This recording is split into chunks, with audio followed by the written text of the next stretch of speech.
we all have the right to freedom of speech, but it comes at what cost?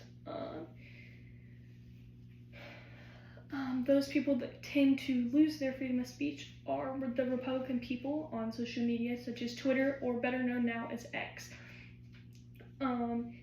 It happens on all sorts of social media, but we often see it on Twitter.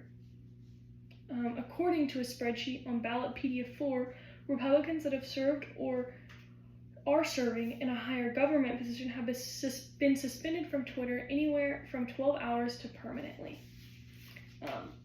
The First Amendment, which guarantees the freedom to speak about our religion, freedom of expression, and the freedom to petition. It's being taken away at some point, obviously. We can tweet and we can post and do whatever we want, but at some point there has been consequences for that. And so therefore we aren't really getting our freedom of speech because they're being, I guess not me personally, but they're being punished for tweeting their thoughts and their beliefs. It's being limited to certain people in this instant and is biased on Twitter by affiliation. And if one will be punished, then everyone should be. Like, you can't just punish the Republicans for speaking their mind, but then someone else on the other side, or someone that doesn't really, is kind of in the middle, speaks and there's disagreement. Like, you can't just punish one group and not the other group, because there's obviously both are causing problems. And I disagree with a certain political party being banned, and I'm not, like, I don't necessarily associate with either one, but you can't just punish one group and be like a slap on the wrist for the other group, and that's kind of, well, one, you're taking away freedom of speech from one group, and two, it's not fair to allow someone else to speak their mind while the other person is being punished.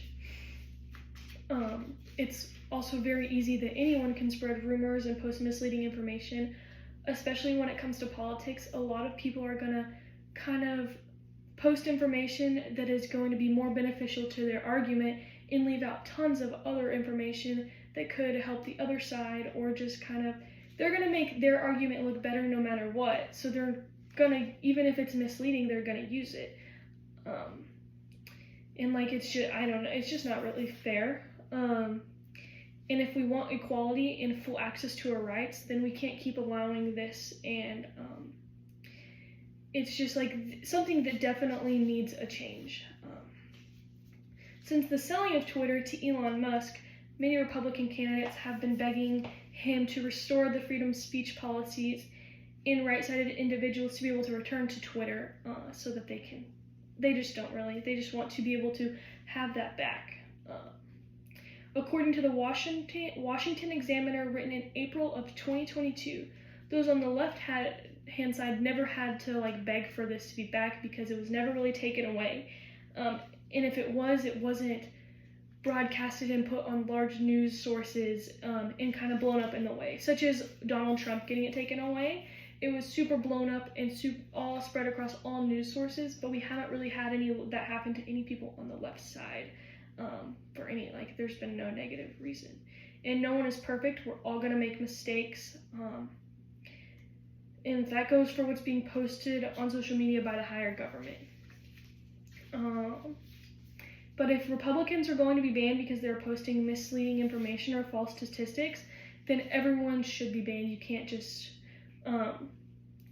do that. And everything, obviously this isn't exactly ideal or even possible, but things should be fact-checked.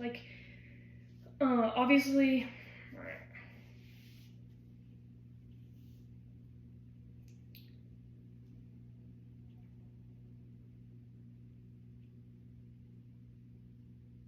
but you can't just say that one person and their information is all correct because they don't have anyone banned, while another group has people banned for their opinions. That just doesn't work.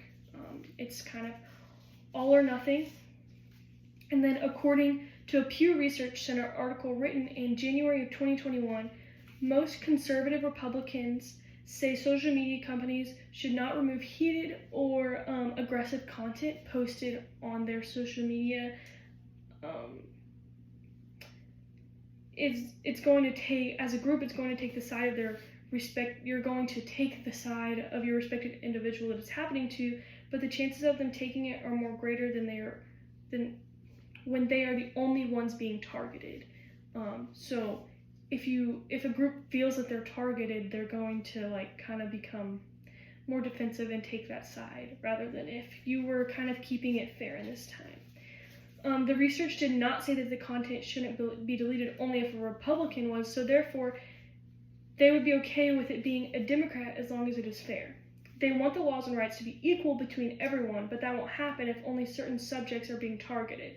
In the world we live in today, in wanting equality, we need to find a solution to this so that certain groups aren't feeling targeted and everyone feels like they're being given their equal rights and kind of opportunities to freedom of speech. I'm not big into politics, so I didn't choose this as a controversial topic, but I feel like this was very fitting to the prompt we were giving for freedom of speech, because it's often it's seen widely in politics, and this was a great example for it.